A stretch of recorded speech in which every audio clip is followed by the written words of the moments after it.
for a sovereign carbon market which is in line with the interests of our African nations. Then it is in Brazzaville, in the Republic of the Congo, that on 26, 27 and 28 October 2023, the summit of the three basins of ecosystem of biodiversity and the tropical forests, the last stage before COP28, a summit that the President of Brazil, President of Indonesia, and the Democratic Republic of the Congo have wished, and the Republic of the Congo have wished, a summit that will lay down cooperation between the Congo Basin, that of the Amazon, and the Borneo become in the Southeast Asia.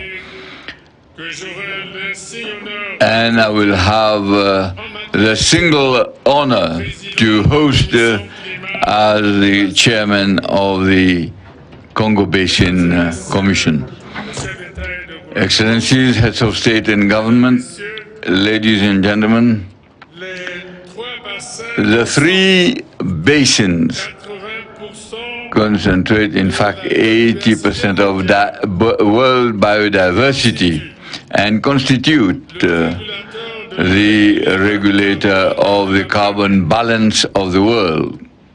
The Brazzaville summit will aim at South-South cooperation in order to support the efforts of the United Nations in favor of the restoration and conservation of tropical forests, which the various places and the mangroves, and will establish a platform for proposals, and I dare to say, establish relations and to weigh in with all its weight on the resolutions that will be adopted at COP28. Cooperation between the three basins will not be an exclusive club that will be dealing only with only its members' interests. On the contrary, by acting on the negotiations for COP28, it will serve as a lever for climate justice and access to international financing by all the South countries in the South Hemisphere, and then to meet the exigencies of our continent. From then on, the success of the Brazzaville summit, after that of Nairobi, is decisive for Africa, which the Secretary General of the United Nations be thanked already for this invaluable support. Excellencies, heads of state and government, and you all, you who fight for climate justice, I invite you to join us in Brazzaville, which will be a summit before COP28 of Dubai. I thank you. Thank you very much, Mr. President. Let me now give the floor to President Isaias Afwerki, the President of Eritrea. Your Excellency, you have the floor.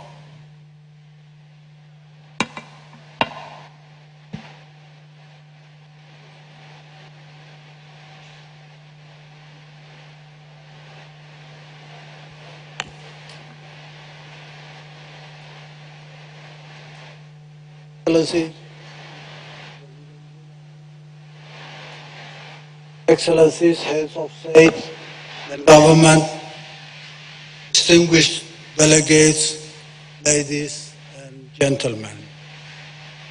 Allow me first to express our gratitude to President William Ruto for hosting the African Climate Summit and for the warm hospitality accorded to us. Climate change poses by all accounts one of the most pressing challenges of our times.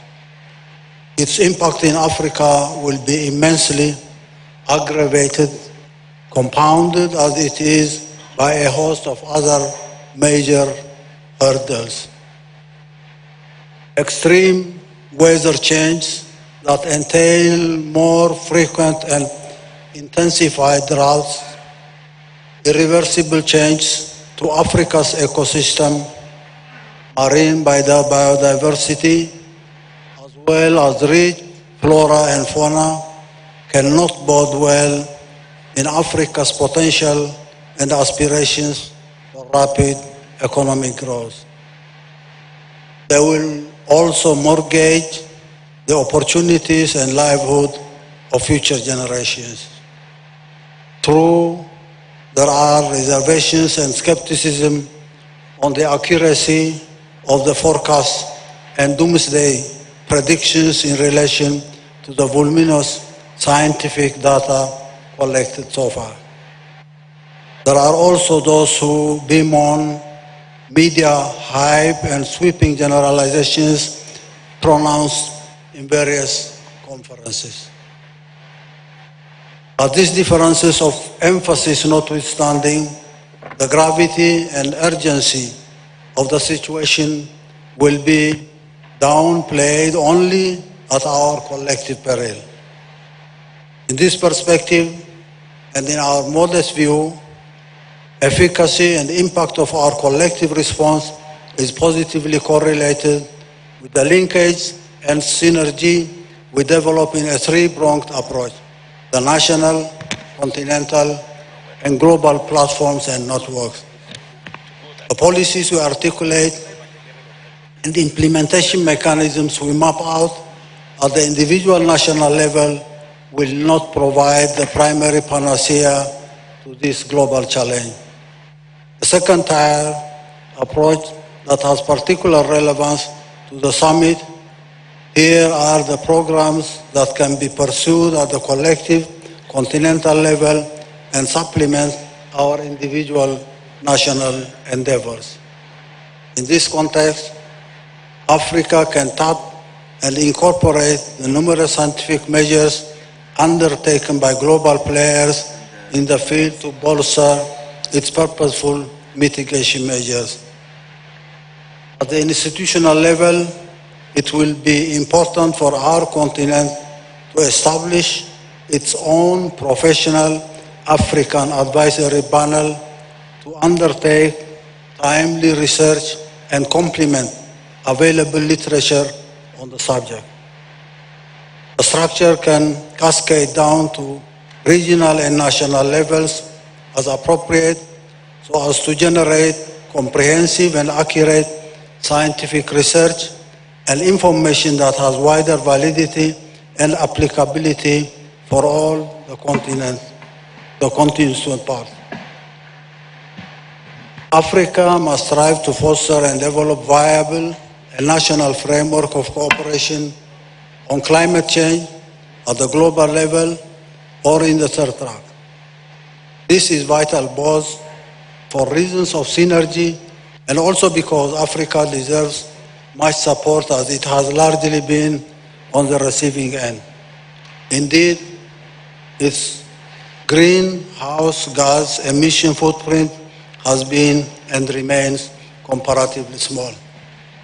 In conclusion, may I remind this August gathering that Africa mobilize its own resources rather than extend hands for handouts that may aggravate the existing situation by inviting interference and corrupt practices while mobilizing our own resources will be enabling and motivating creativity at the level of the continent. I urge everyone to not be attracted by the billions that are being promised by so-called donors. Rather, we would like to mobilize our own resources and get away from this dependency that will definitely compromise everything at the level of the continent. Thank you, Mr. President. Thank you very much, Mr. President. A round of applause for President Afwerki. Let me now take this opportunity to request my brother, His Excellency President Paul Kagame, the President of Rwanda, to make his statement. Your Excellency, you have the floor.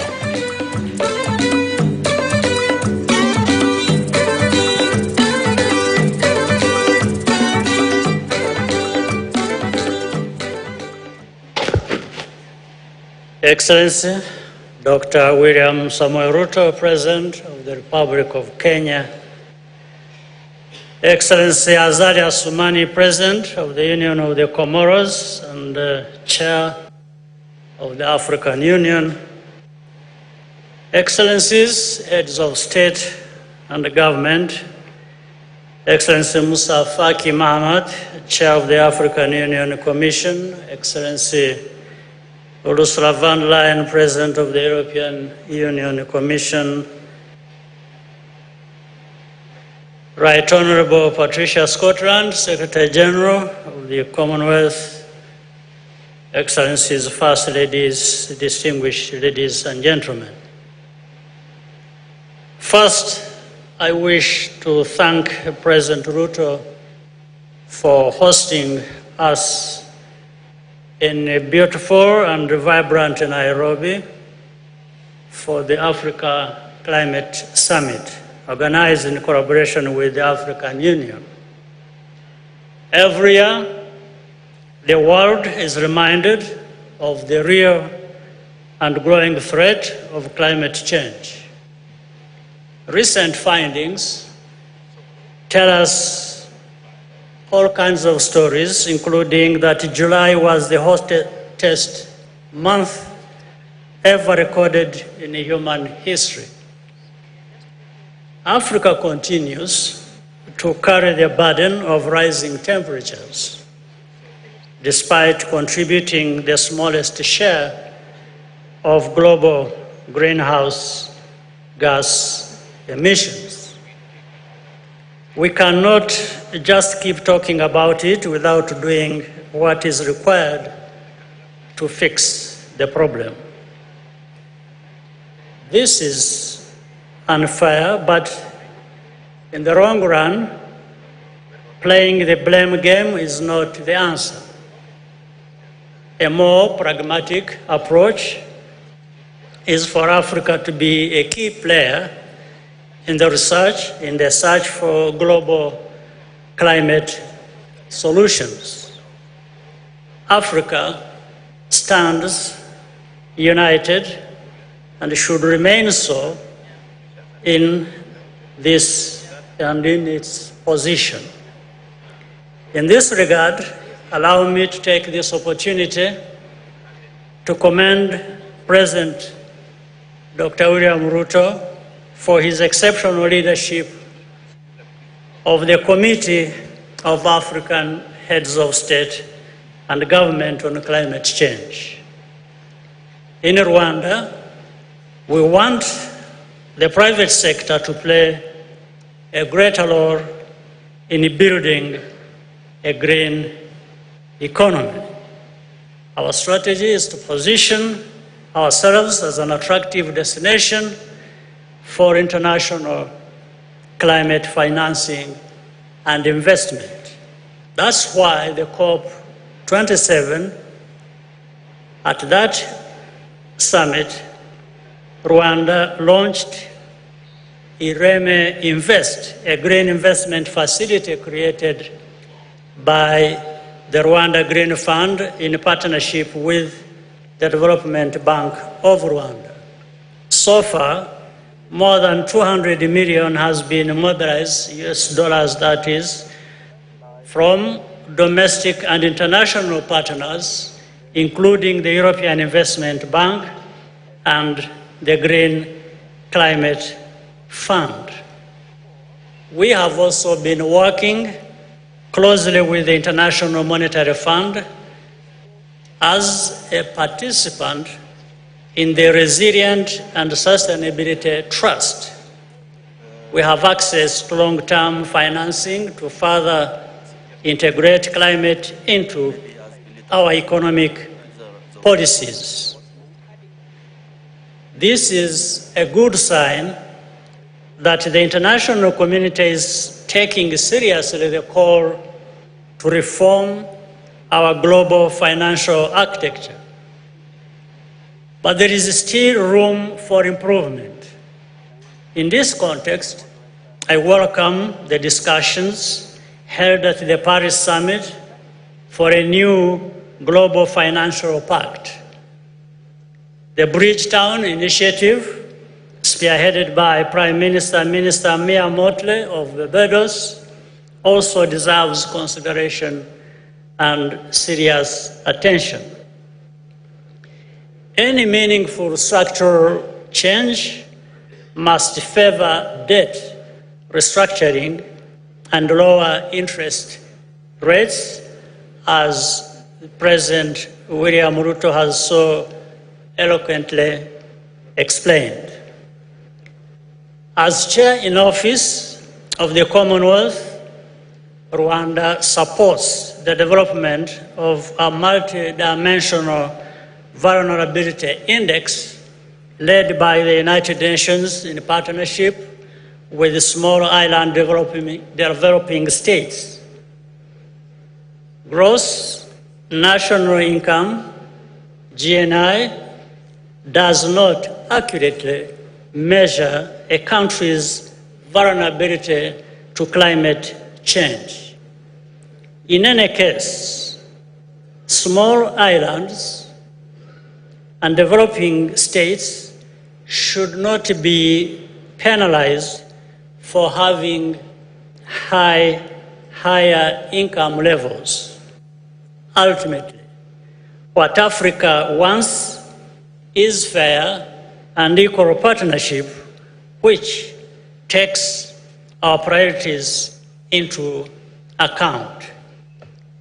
That is going to be the basis for trust and solidarity. I hope this summit will serve as a good foundation for discussions later in this year at COP28. I thank you for your kind attention, and Mr. President, thank you for convening us here. Round of applause for President Paul Kagame. Thank you very much, Your Excellency. Now is the opportunity for President Salva Kiir, the President of South Sudan, to make his statement. Your Excellency, you have the floor.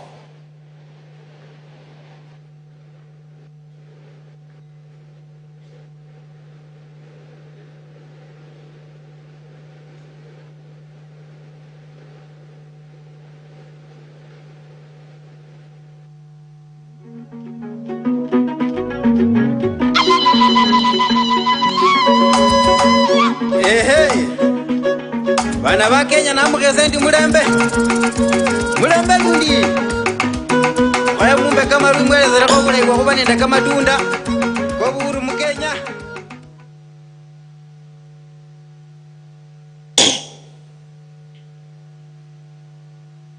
Your Excellency Dr. William Ruto, President of the Republic of Kenya and Chairman of the Committee of African Governments on Climate Change, Excellencies, Heads of State and Government,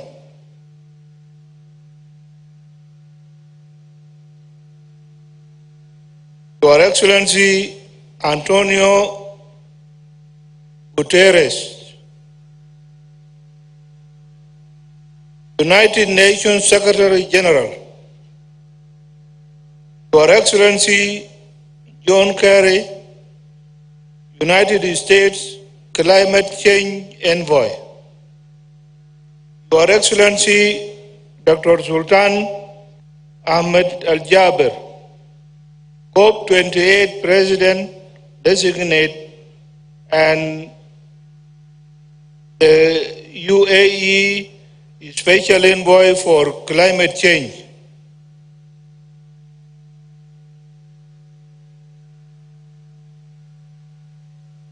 Honorable Ministers for Climate Change, distinguished guests, ladies and gentlemen, good afternoon.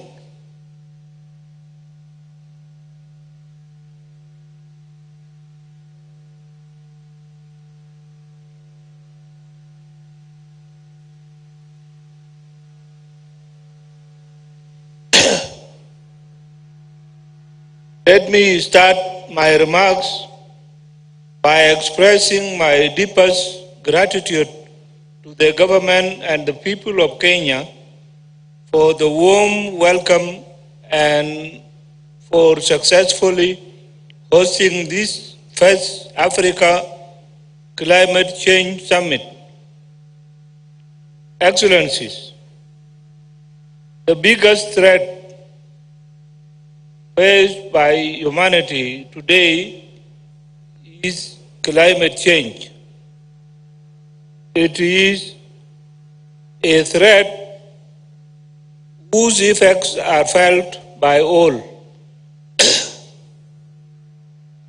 But its causes have their roots in the action of a few. Take Africa for instance. We collectively emit less than 5% of carbon,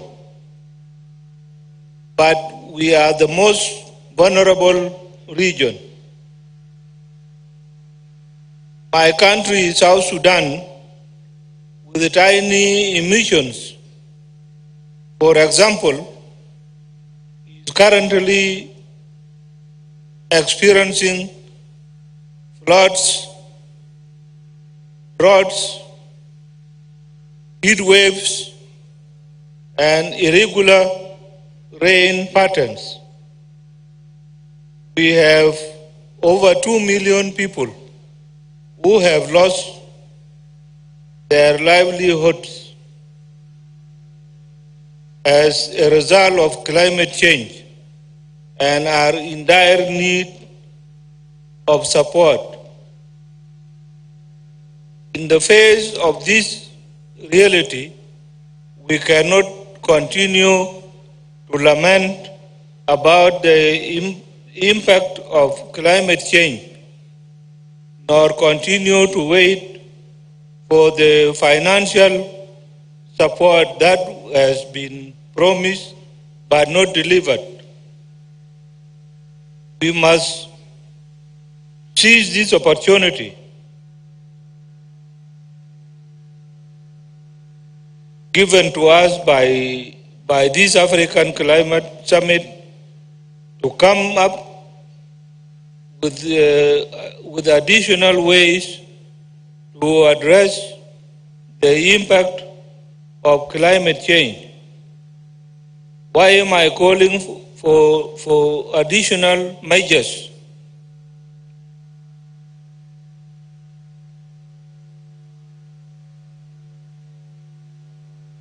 The reason is very clear. The $100 billion that was pledged at the United Nations Climate Change Conference, COP15, in 2009 has not been delivered. More importantly, that amount is not enough because Africa alone requires over $3 trillion to enable, mitigate, and adapt to the climate change. As Africans, we need to understand that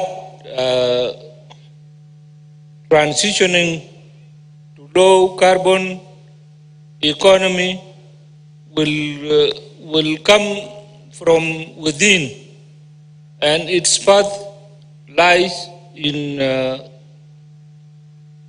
operationalizing the theme of this summit, driving green growth and climate finance solutions for Africa. And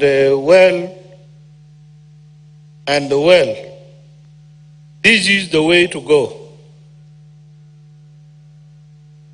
Driving green growth will allow us to come up with solutions that will address the financial gap between what was pledged in Copenhagen summit in 2009 and the actual figure needed by African countries to combat climate change. Excellencies, in South Sudan, we are endowed with the natural resources, and the challenges we face as a country are about finding ways to exploit these resources in a sustainable manner. The key question we have always is, how do we responsibly exploit these resources in ways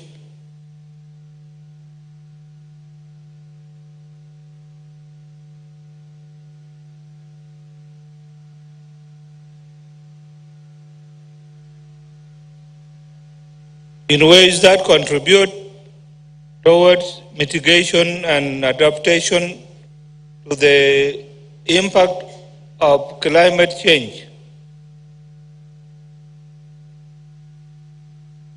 Part of our answer to these challenges lie in aligning our climate change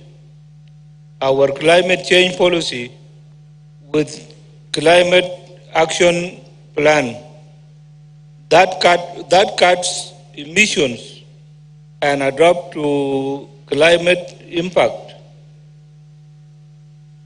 Presently, South Sudan has developed its second nationally determined contributions with the goal of generating 3,000 megawatts of renewable energy from hydro, solar, with wind, and geothermal gas. This to us is the path to net zero carbon by 2050. On top of this planned path, we aim to embark on climate-smart agriculture to meet our food needs. Apart from changing how we plan our development to mitigate the impact of climate change, we also have a vast potential in carbon trading that can generate further revenue to finance our climate adaptation, our natural forests, and the Sud wetlands have the largest capacity to absorb carbon in the world. In fact, I'm proud to say that the Sud wetland in my country is the third long of the world. These ecosystems can sequester millions of tons of carbon dioxide annually, and in them lies the potential for carbon trading I just mentioned.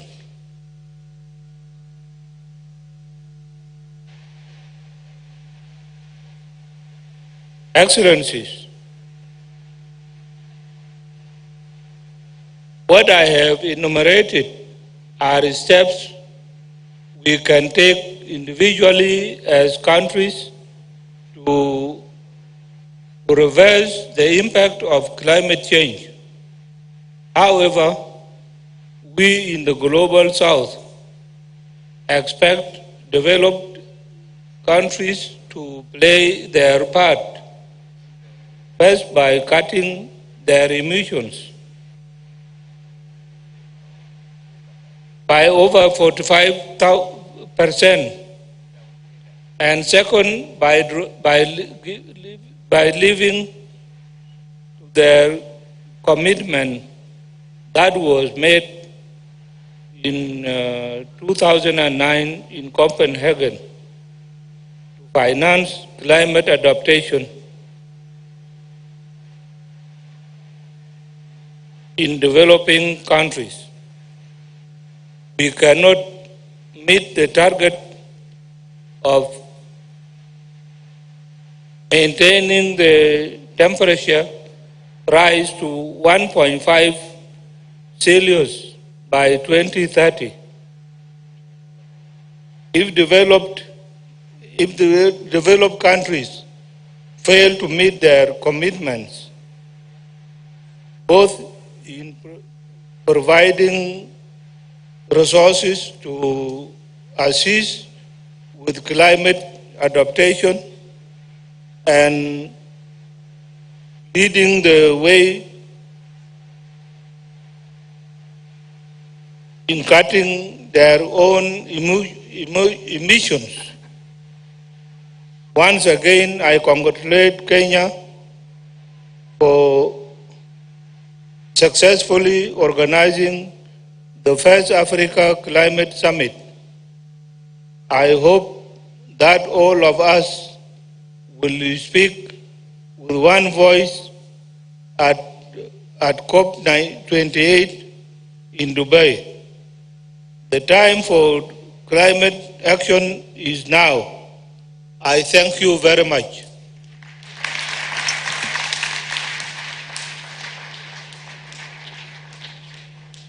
Thank you very much, Mr. President. Let's give a round of applause to President Salva Kiir. Let me now take this opportunity to request President Macky Sall, the President of Senegal, to make his statement. Your Excellency, you have the floor.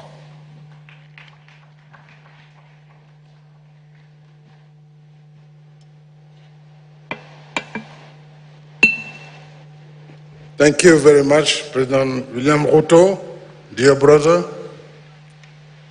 chers collègues, chefs d'État. Dear colleagues, Head of State and Government, Chairperson of the African Union Commission,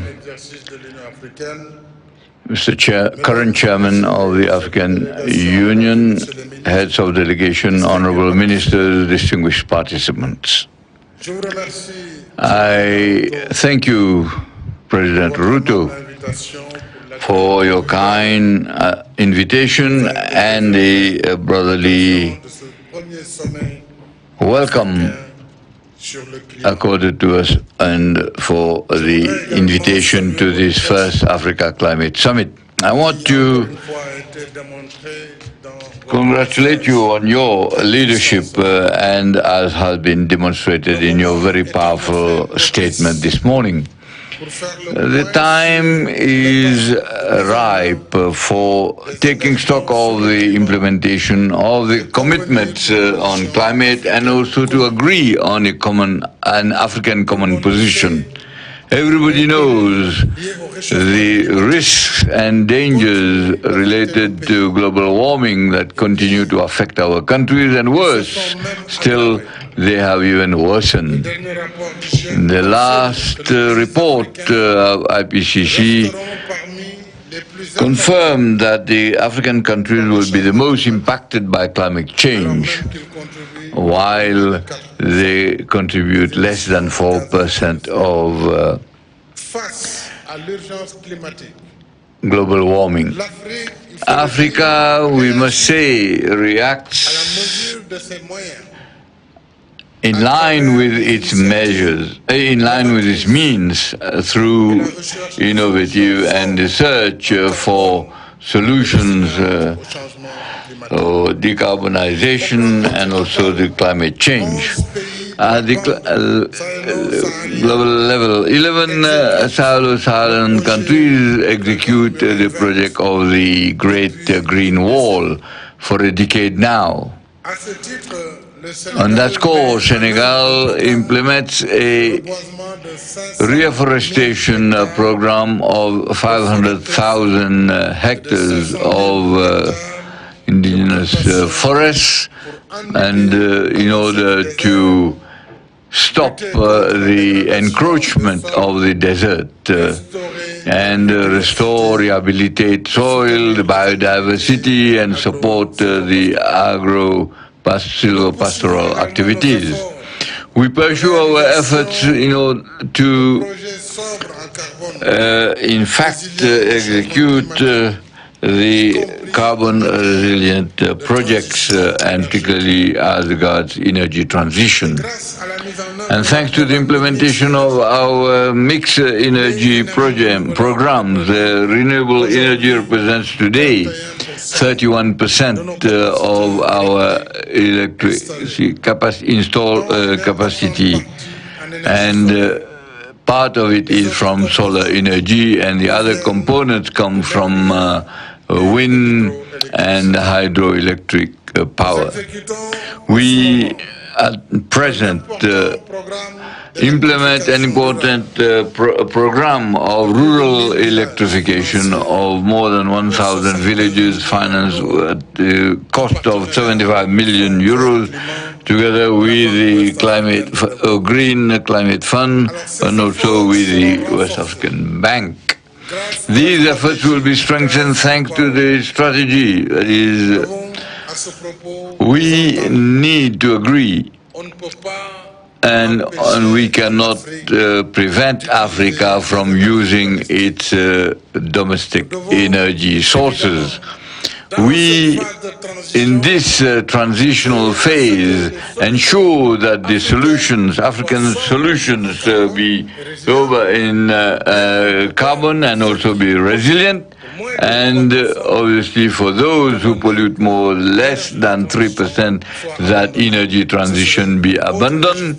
It will be, in fact, another injustice to Africa.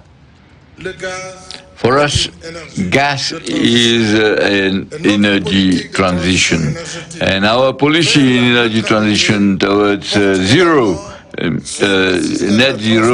is on the transport system with the regional express train, which is operational for 2 years now, which carry more than 130,000 people every day, which obviously is electric, and also the rapid electric bus, and which obviously will be used before the end of the year.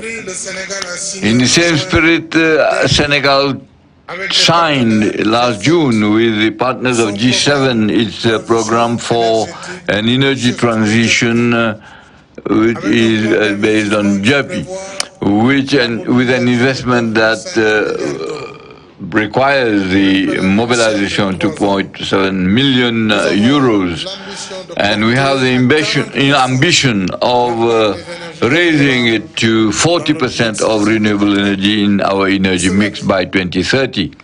Having said that, we have to agree that essentially the African countries should realize and implement their green program, and Mr. President, you have reminded us about it, while the financing of adaptation should be supported by at least by concessional credits in conformity with the what was agreed in Paris.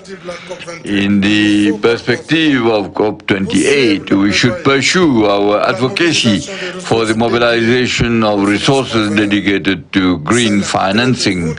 That is the key to resolve the problem of climate change and global warming through responsible and interdependent efforts of countries from developing countries. To conclude, I want to express my support to the Alliance for Green Infrastructure initiated by the African Development Bank, the African Union and Africa 50 in order to support the execution of the projects that are carbon sober and that are resilient. And I want to invite all the partners to contribute to this initiative. And finally, I thank the Central Adaptation Center in its work of promotion of the program to accelerate adaptation in Africa. I thank you for your kind attention.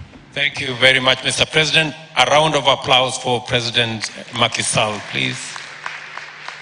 Now it's the opportunity for President Jacinto Felipe Nyusi, the President of Mozambique, to make his statement. Your Excellency, you have the floor.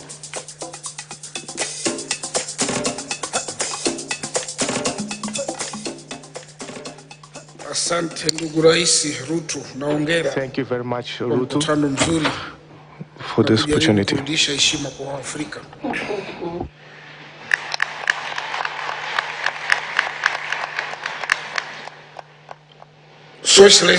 Your Excellency William Ruto, President of Kenya, Your Excellency Azar Usman, President of Comoros and the Chair at the AU, distinguished heads of state and government, Your Excellency Moussa Faki from the AU Commission, Your Excellencies, ladies and gentlemen. First of all, I would like to commend the invitation of Your Excellency President Ruto and the warm welcome and the invitation to participate in the Africa Climate Summit hosted by the Kenyan government together with the AU Commission.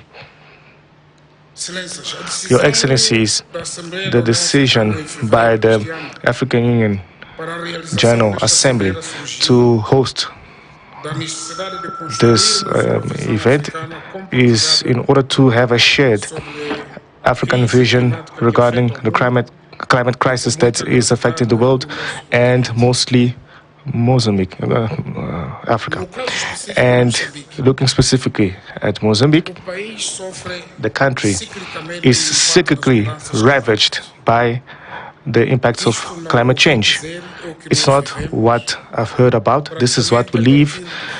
And as of February every year, and even until May, we suffer from the adverse effects of climate change.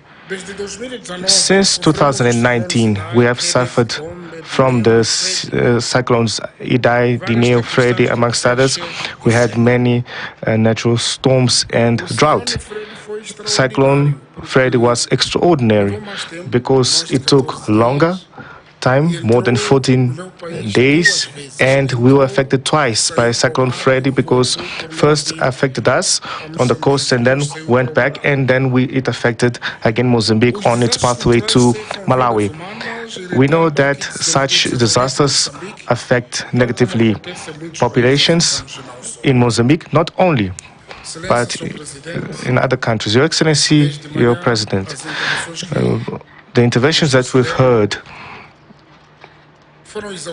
were exhaustive.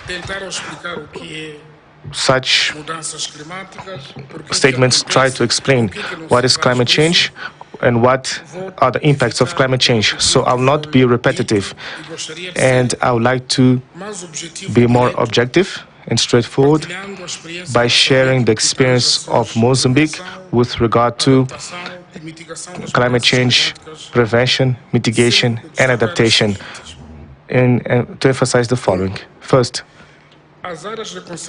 the conservation areas. 25% of the Mozambican territory is covered by parks, reserves, game parks, including marine protection areas.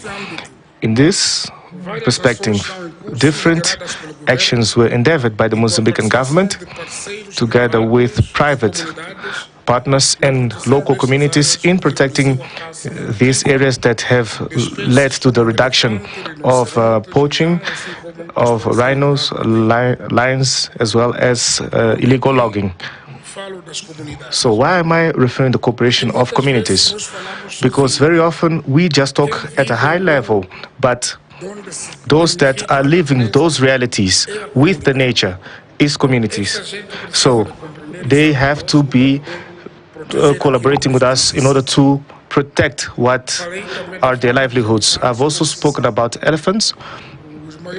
You know that the best gardener in the forest is the animal, specifically elephant, meaning that if we do not protect, for example, our animals, our gardens and our forests can be threatened seriously.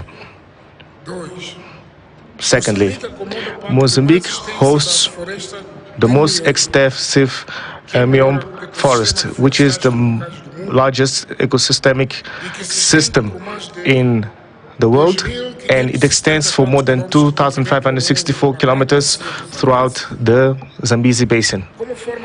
As a way of protecting the Zambezi Basin that covers 8 countries from Southern Africa, last year we have held the regional conference under the leitmotif towards an integrated and sustainable management of Miombo, towards resilience to climate change and protection of the Great Zambezi. Thirdly, in Mozambique, the disaster risk management is governed by law, whereby it sets forth an integrated disaster risk management reduction, sustainable recovery of human resiliency, as well as infrastructural resiliency, ecosystemic resiliency, and climate change adaptation. I would like to emphasize that, for example, for each construction work that occurs in Mozambique, they have to comply with the law in order to be considered as resilient construction works.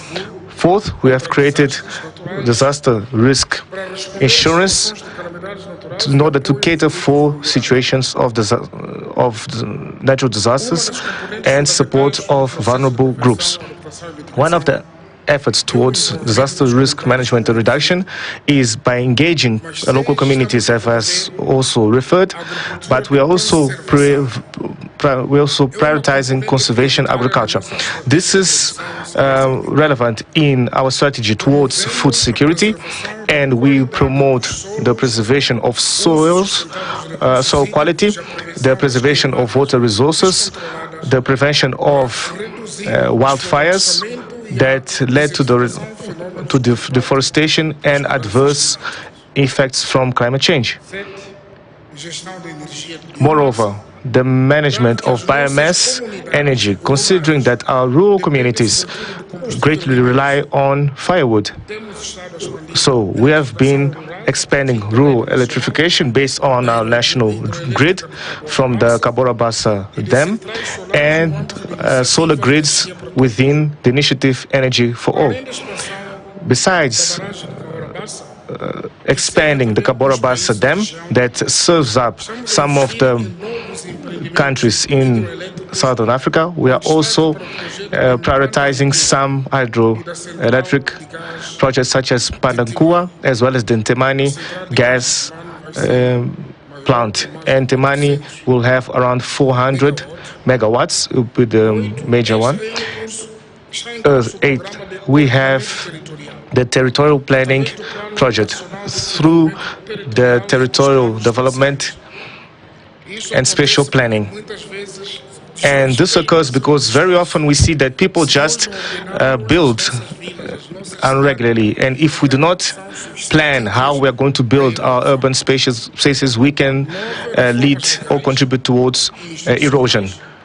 Another aspect has to do with institutional and legal reforms based on the protection of biodiversity, including the reactivation of the main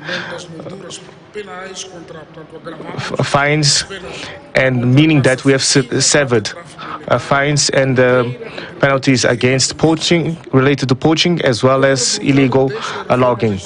As a result of these institutional and legal reforms, Mozambique has been considered in the carbon credits, and Mozambique is the first African country to receive payments from the World Bank related to carbon trade.